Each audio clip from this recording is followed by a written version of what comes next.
안녕하세요. 안녕하세요. 항상 노원석입니다. 자, Q&A 짤강 학습 관련 질문 시간인데요. 오늘 질문의 내용은 뭐냐면 수령 임명 시 상피제 적용이 되나요?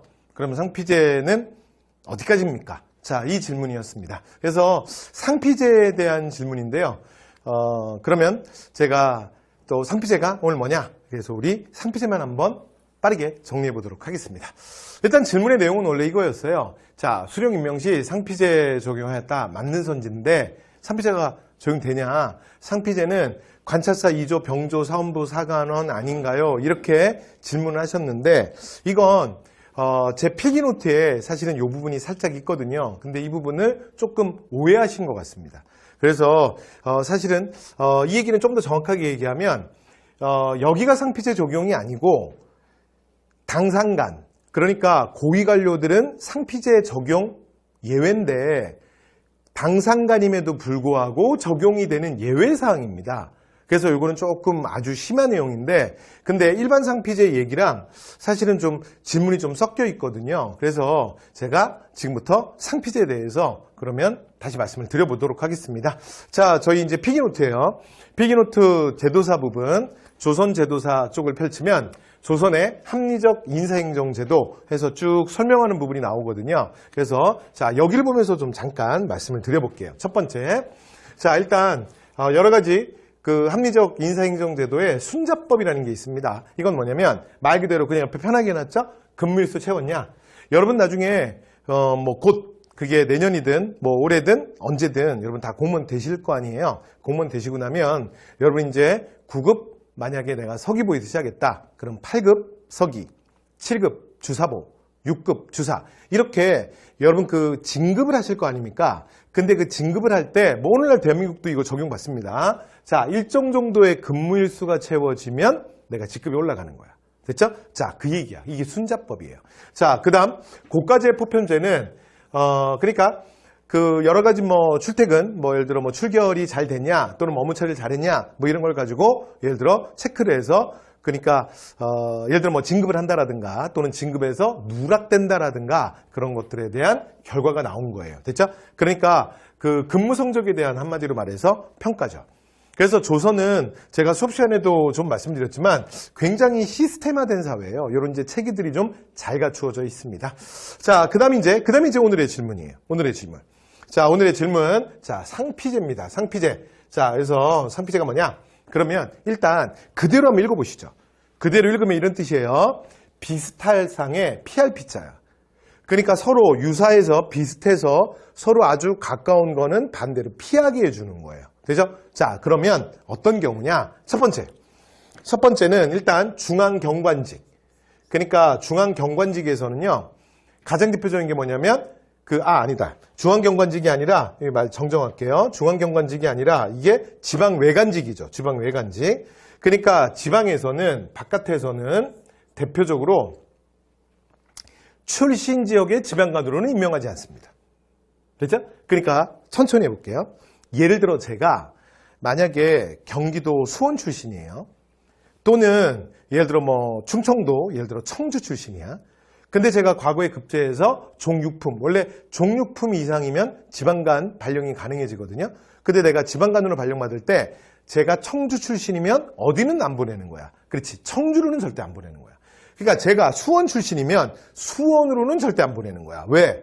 왜냐면 제가 수원에서 자랐는데 청주에서 자랐는데 그 동네에 옛날부터 내 프렌드들이 많이 있을 거 아니야. 그러면 제가 그 지역에 가서 지방 세력화 될 수 있잖아요. 그래서 중앙집권에 일어나. 그리고 또 하나, 그렇게 예로부터 가족관계, 친인척이 많은 곳에 가면 기본적으로 비리가 많이 생길 수 있어요. 됐죠? 그래서 조선은 그걸 피해주는 거야. 됐죠? 그래서 이게 지방 외관직인 경우에 그 지역 지방관이 임명하지 않는 거예요. 자, 두 번째, 이번에는 중앙경관직인데 중앙경관직 같은 경우에는 이렇게 되는 거야. 중앙경관직은 그러니까 같은 관청에 임용하지 않습니다.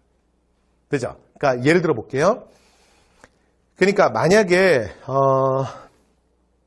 우리 작은아버지가 예를 들어 현재 형조 참판이야. 그런데 제가 이번에 그 6급에서 5급으로 진급을 한 거예요. 그러니까 편하게 들으세요. 그러니까 조선시대 육급 공무원을 좌랑이라 그래요. 그런데 제가 좌랑에서 만약에 5급 공무원, 오늘날의 사무관이죠. 그래서 내가 정랑으로 진급을 했는데 예를 들어 제가 발령을 받을 때 형조 정랑에는 발령을 못 받는 거야. 왜냐하면 방금 전에 말씀드린 것처럼 형조에는 저희 작은아버지가 계시잖아. 그러면 원래 있던 저희 작은아버지에다가 제가 만약에 형조 정랑으로 발령을 받아버리면 내가 형조에 근무를 하게 되면 우리 둘이 친인척 아니야. 근데 친인척이 동일부서에서 근무하게 되잖아. 근무가 안 됩니다. B 이해됐죠? 그래서 저는 발령받을 때 어딘 못 받는다? 형조를 제외한 나머지의 발령을 받는 거예요. 이해되셨죠?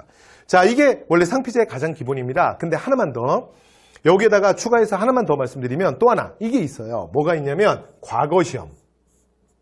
근데 여러분 이게 하나도 어렵지 않은 게 그냥 그 상식선에서 생각을 해보시면 돼요. 그러니까 과거시험장에 예를 들어 과거시험장의 고시관 그러니까 시험 감독관 및 채점관으로 들어갈 때 그러니까 친인척이 있잖아요. 그러면 저는 들어가지 못하는 거야. 여러분 그냥 외우는 게 아니라 상식선에서 생각하면 돼. 너무 당연하지 않아?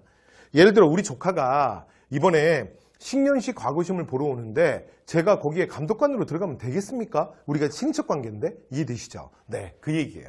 그래서 이렇게 예외적으로 하나 더 말씀을 드렸습니다. 됐죠? 그래서 상피제는 이 정도만 외우시면 돼요. 그런데 오늘의 질문자의 그러면 질문은 뭐였느냐? 오늘 질문자는 사실은 좀 이 심한 내용을 제가 말씀드린 건데 솔직히 모르셔도 돼요. 몰라도 되는데 몰라도 되는 내용까지 질문자가 너무 많이 아셨던 거야. 그래서 막 헷갈려진 건데 그래서 그 좀 마지막으로 정리해 볼게요. 그러니까 그 질문은 그러니까 오늘의 질문은 뭐였냐면 이거였잖아요. 자, 다시 한번 정리하면 그러니까 수령 임명 시 상피제는 당연히 적용됩니다. 모든 지방간에 다 적용돼. 근데 이게 뭐랑 헷갈리셨냐면 조선의 관직 중에 그 가장 높은 관원을 당상관이라 그래요. 그 다음에 실무를 담당하는 사람들을 당하관이라 그래. 그래서 정삼품 상계 이상을 당상관이라고 하는데 이 당상관은 굉장히 고위 관료예요. 그래서 정삼품 상계 이상, 그래서 문관인 경우에는 통전뭉대부, 그 다음에 무관인 경우에는 절충장군 이상을 부르는 말인데 이런 어려운 말 모르셔도 돼요. 그런데 이 당상관은 원래 상피제 예외입니다. 그러니까 당상관은 상피제를 적용 안 받아요. 상피제 예외라고요. 그러니까 무슨 얘기냐면 한 번만 더 해볼게요. 아까 제가 예로 이런 말씀을 드렸잖아. 그러니까 제가 5급 공무원으로 진급을 해서 정랑이 됐는데 예를 들어 형조에 우리 작은아버지가 형조 참판이야. 그러면 만약에 내가 거기 발령받으면 우리 작은아버지 나 같이 근무하니까 내가 발령받지 못하고 내가 다른 데로 가야 된다 그랬잖아. 상피, 비슷한 걸 피한다 그랬잖아. 맞죠? 그런데 이건 내가 당하관 때이기 때문이에요. 하급관리. 당하관은 적용받지 않습니다. 됐죠? 그래서 뭐의 예외다? 상피제의 예외예요. 그러니까 이 얘기를 반대로 해볼게요. 그러면 제가 원래 형조의 5급 공무원, 그러니까 정랑이야.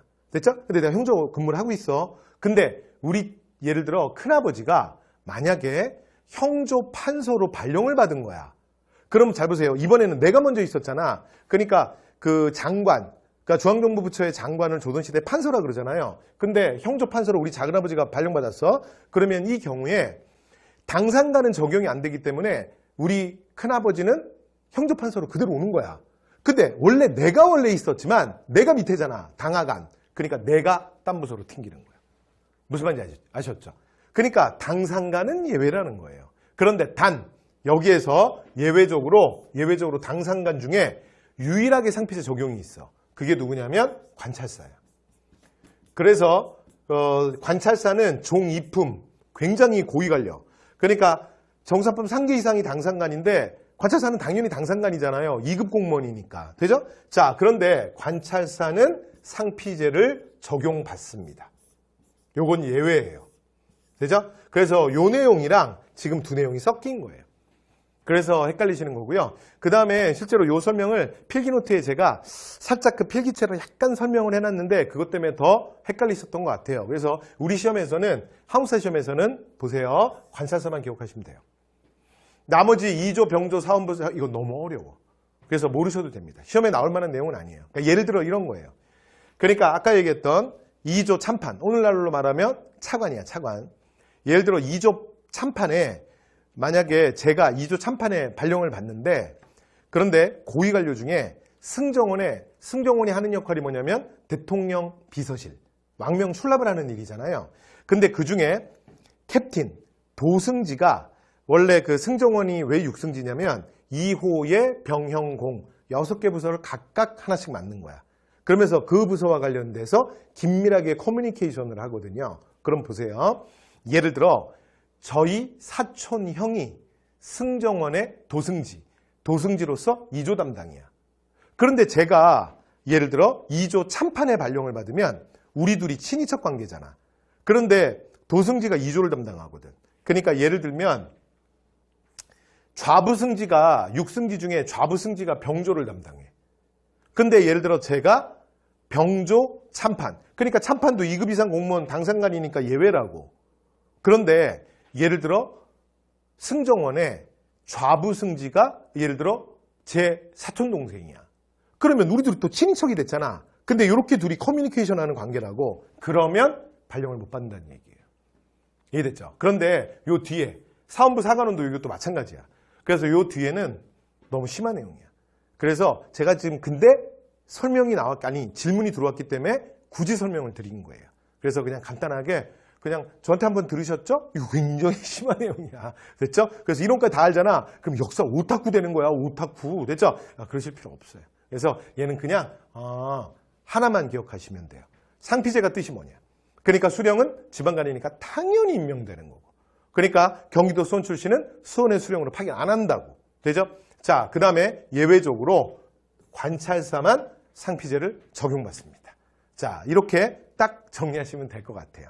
자, 이렇게 좀 어떻게 답변이 좀 되셨나요?